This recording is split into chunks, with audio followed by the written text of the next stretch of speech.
देवी भागवत पुराण में प्रसंग है कि क्यों मां भगवती को दुर्गा कहते हैं, उनका नाम शताक्षी क्यों हुआ और क्यों उन्हें शाकंभरी कहा गया।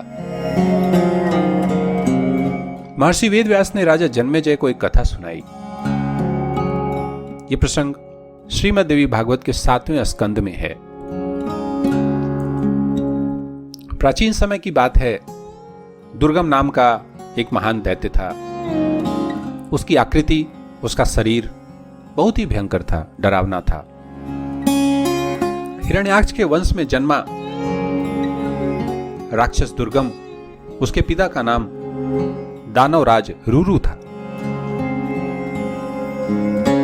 उस दैत्य ने विचार किया कि देवताओं का बल वेद है, अगर वेदों को नष्ट कर दिया जाए तो देवता भी नष्ट हो जाएंगे, इसमें कोई संदेह नहीं है।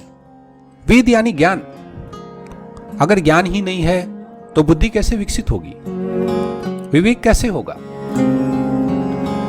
और देवताओं की नींव तो ज्ञान और वेद पर ही टिकी है, इसलिए क्यों न वेदों को नष्ट कर दिया जाए।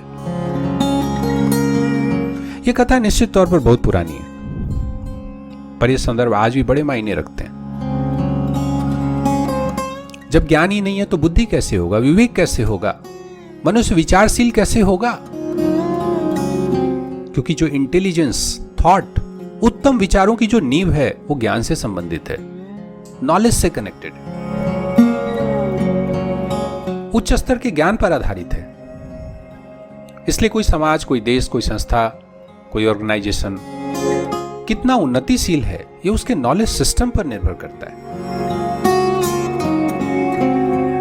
तो उस राक्षस ने विचार किया कि वेदों को ध्वस्त कर दो, ज्ञान को ध्वस्त कर दो, नष्ट कर दो, देवता अपने आप नष्ट हो जाएंगे। ये सोचकर वो दैत्य तपस्या करने हिमालय पर्वत पर गया। मनी मन ब्रह्मा जी का ध्यान करके उसने आसन जमा लिया। वो केवल वायु पीता था, हवा, और उसने इस प्रकार 1000 वर्षों तक कठोर तपस्या की। उसके तेज से सभी देवता दानव संतप्त हो उठे, पता नहीं ये क्या करने वाला है, सब डर गए। ब्रह्मा जी को प्रसन्न करके उसने सारे वेदों को अपने नियंत्रण में ले लिया।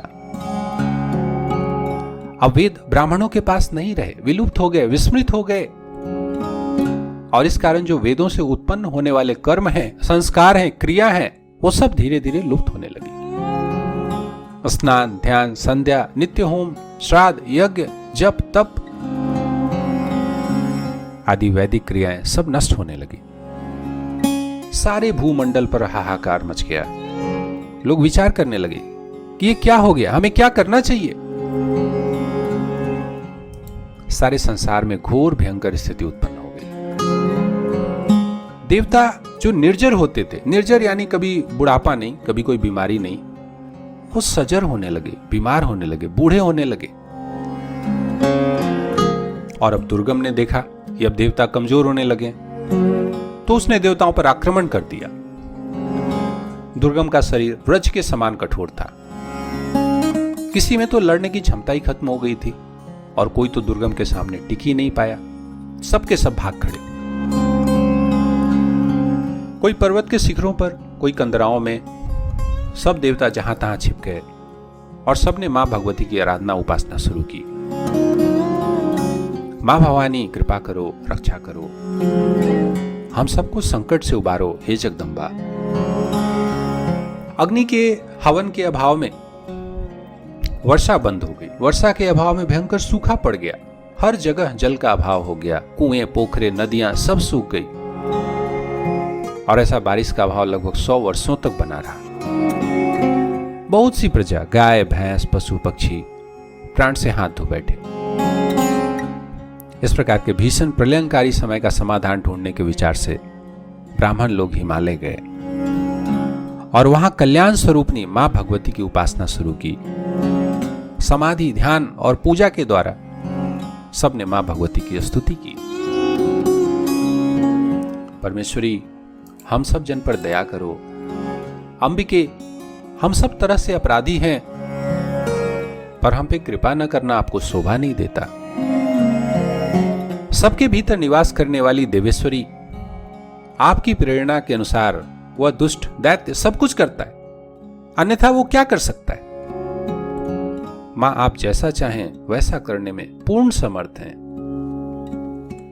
घोर संकट उपस्थित है, आप इससे हम सबकी रक्षा करें। कूटस्थ स्वरूपा चिद्रूपा वेदांत वेद्या भुवनेशी, आपको बारंबार नमस्कार है।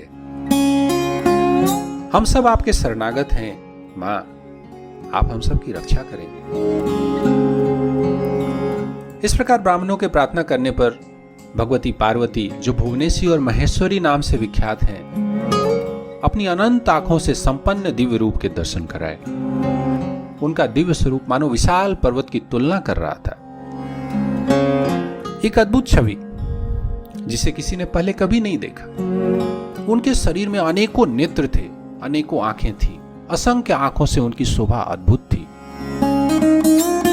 आंखें ऐसी मानो नील कमल, कंधे ऊपर उठे हुए, हाथों में धनुष बाण, कमल के पुष्प और पल्लव से सुशोभित। मां भगवती, मां पार्वती ने अपने भक्तों को दिव्य दर्शन दिए, जिनसे भूख प्यास और बुढ़ापा दूर हो जाते हैं। ऐसे साग और खाद्य पदार्थ उन्होंने अपने हाथों में रखा था। अत्यंत रस वाले ढेर सारे फल, साग, खाद्य पदार्थ उनके हाथ में थे। धनुष बाण से सुशोभित, संपूर्ण सुंदरता का सार, करोड़ों सूर्यों के समान उनका विग्रह करुणा रस का अथाह सागर था। भक्तों की जीर्ण शीर्ण स्थिति को देखकर जगत की रक्षा में तत्पर रहने वाली मां करुणामयी भगवती के अनंत आंखों से सहस्त्रों यानी हजारों जल धाराएं बहने लगी। कहते हैं कि उनके नेत्रों से निकले हुए जल से संपूर्ण त्रिलोकी पर 9 रातों तक महान वृष्टि होती रही, बारिश होती रही। संपूर्ण प्राणियों के दुख को देखकर उनके आंखों से जो आंसू गिरे, वो 9 रातों तक जल की वृष्टि, जल की वर्षा के रूप में बने रहे। जल पाने से प्राणियों को बड़ी तृप्ति हुई और सदियां तृप्त हो गई। नदी और समुद्र बढ़ गए, सब में जल भर गया।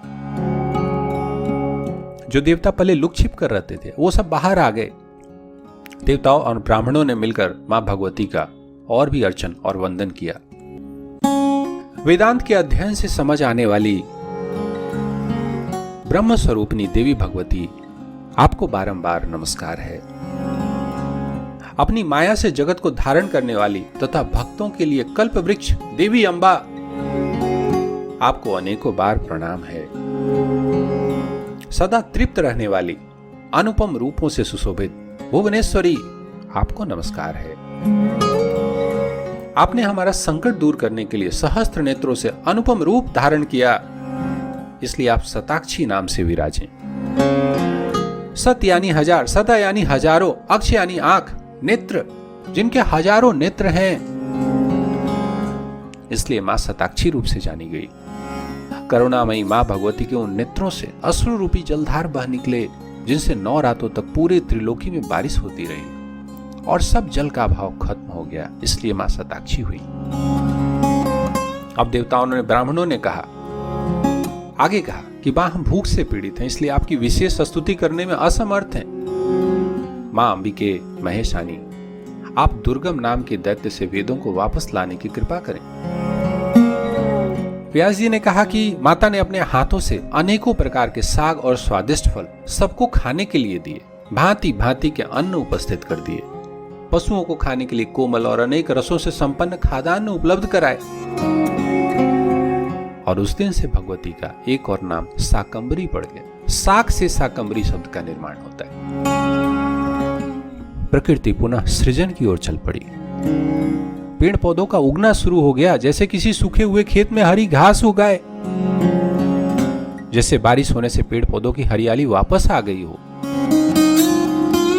प्रकृति में पुनः सृजन का संचार होने लगा, नवनिर्माण शुरू हो गया। उनके शताक्षी स्वरूप से इतने अश्रु रूपी जल निकले कि जल की कमी पूरी हो गई और शाकंभरी रूप से सभी मनुष्यों और देवताओं को सभी प्रकार के अन्न और खाद्यान्न की पूर्ति हुई। पूरी धरा प्रकृति पुनः वापस अपने पूर्ण रूप में वापस आने लगी।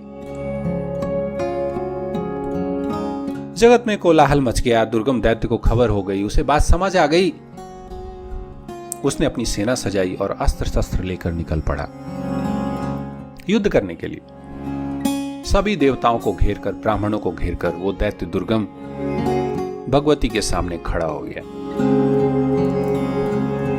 सभी देवता और ब्राह्मण चिल्लाने लगे, रक्षा करो मां, रक्षा करो। मां भगवती ने उन सब की रक्षा के लिए उनके चारों ओर एक सुरक्षा चक्र का निर्माण कर दिया और स्वयं बाहर निकल आई। फिर देवी और दैत्य दोनों में लड़ाई ठन गई। वाणों की अद्भुत वर्षा से आसमान ढक गया। वाण जब आपस में टकराते तो आग की चिंगारियां, ज्वाला निकलती। एक नहीं अनेक बाण एक साथ धनुष की कठोर टंकार से सभी दिशाओं में जबरदस्त कोलाहल मच गया।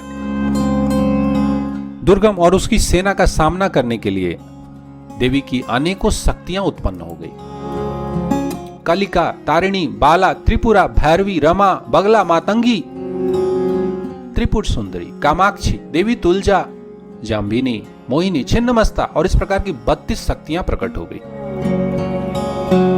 इसके बाद मां भगवती की 64 और शक्तियां उत्पन्न हो गई और फिर अनेकों शक्तियों का प्रादुर्भाव हुआ। सबके सब अस्त्र शस्त्र आयुधों से सुशोभित मां भगवती की वो सभी शक्तियां बड़ी उग्र थी, बड़ी प्रचंड थी। घनघोर युद्ध छिड़ गया। युद्ध स्थल में मृदंग, शंख बजने लगे। मां भगवती की उन शक्तियों ने दुर्गम की पूरी सेना को खत्म कर दिया।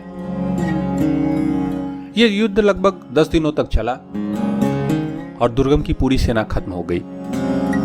अब 11वें दिन दुर्गम खुद मां भगवती के सामने आया, लाल चंदन का लेप करके, लाल वस्त्र धारण किए हुए और लाल रंग की माला पहनकर वो देवी के रथ के सामने आ खड़ा हुआ। भगवती जगदम्बा और दुर्गम का भयंकर युद्ध हुआ। दोपहर तक युद्ध चलता रहा और अंत में देवी ने दुर्गम पर 15 बाण एक साथ छोड़े। 4 घोड़े 4 बाण का लक्ष्य हुए। एक सारथी को लगा। 2 बाणों ने दुर्गम के दोनों नेत्रों को भेद डाला। 2 बाणों ने उसकी दोनों भुजाओं को काट डाला। 1 बाण ने ध्वजा को काट दिया और 5 बाण एक साथ उसकी छाती में जा घुसे। और इस प्रकार खून की उल्टी करता हुआ दुर्गम परमेश्वरी के सामने गिर पड़ा। उसके शरीर से एक आत्मस्वरूप तेज निकला जो भगवती के रूप में समा गया। देवी भगवती ने उसे मुक्त किया। सभी देवता ब्रह्मा जी, विष्णु जी और शिव जी को आगे करके भगवती जगदम्बा की स्तुति करने लगे। भ्रमणशील जगत की एकमात्र भगवती परमेश्वरी, शाकंभरी, सतलोचने, तुम्हें अनेकों अनेक नमस्कार है। संपूर्ण उपनिषदों से प्रशंसित तथा दुर्गम नाम के दैत्य की संहारिणी, कल्याण स्वरूपनी भगवती महेश्वरी, तुम्हें नमस्कार है। मुनीश्वर शांत चित्त से जिनका ध्यान करते हैं और जिनका विग्रह ही प्रणव का अर्थ है, उन भगवती भुवनेश्वरी की हम उपासना करते हैं। अनंत कोटि ब्रह्मांडों की जिनसे उत्पत्ति हुई है और जो दिव्य विग्रह से सुशोभित हैं, जो ब्रह्मा, विष्णु और महेश की शक्ति हैं, उन भगवती भुवनेश्वरी के चरणों में हम शीश झुकाते हैं। इस प्रकार सभी देवताओं के पूजन, प्रार्थना और स्तवन से भगवती जगदम्बा संतुष्ट हुई। वेदों को दैत्य से छीनकर देवताओं को सौंप दिया और कहा कि जिसके अभाव में ऐसा अनर्थकारी समय उपस्थित हुआ, वह वेद वाणी मेरे शरीर से प्रकट हुई है। इसकी रक्षा की जानी चाहिए, इसकी रक्षा करनी चाहिए। दुर्गम नाम के इस दैत्य को मारने से मेरा एक नाम दुर्गा है। मैं शताक्षी भी हूं और मैं शाकंभरी भी हूं। जो व्यक्ति मेरे इन नामों का उच्चारण करता है, इनसे मेरी प्रार्थना करता है, वह माया को छिन्न भिन्न करके मेरा स्थान प्राप्त कर लेता है। इस प्रकार आशीर्वाद देकर मां दुर्गा अंतर्ध्यान हो गई। महर्षि वेदव्यास ने राजा जन्मेजय से कहा कि भगवती जगदम्बा के इस प्रसंग का स्मरण कल्याणकारी है और यह सर्व कामनाओं को सिद्ध करने वाला है। भक्तों को चाहिए कि मां भगवती को इन नामों से स्मरण करें, प्रार्थना करें। कल्याणमयी मां शताक्षी हम सब पर हमेशा कृपा दृष्टि रखें। जगत जननी मां शाकंभरी अन्न धन धान्य से परिपूर्ण रखें और दुर्गति का नाश करने वाली मां महादुर्गा जगत का निरंतर कल्याण करें। तो आप सबके लिए नवरात्रि शुभ हो, मंगलकारी हो, आपकी मनोकामनाओं को सिद्ध करने वाला हो और सर्वफलदायी हो। इन प्रार्थनाओं के साथ जय माता जी।